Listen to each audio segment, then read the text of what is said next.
Replit versus Bubble 2025 Best No-Code Dev Platform. Replit and Bubble are both popular development platforms in 2025, but which is better for no-code or low-code projects? Replit is a cloud-based app that allows coding in multiple languages. Most people get this wrong. They think it's only for coding beginners, but Replit supports collaborative coding, hosting, and even AI-assisted coding suggestions. You won't believe what happens next. You can deploy full apps directly from the platform without extra servers. Bubble, on the other hand, is a true no-code platform, allowing users to build web apps visually without writing code.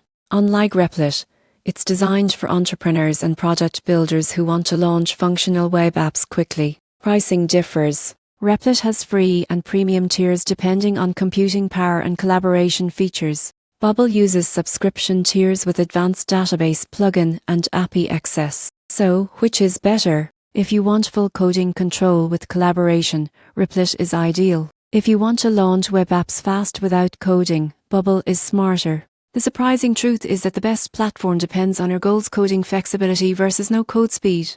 Choosing the right tool can save weeks of development time.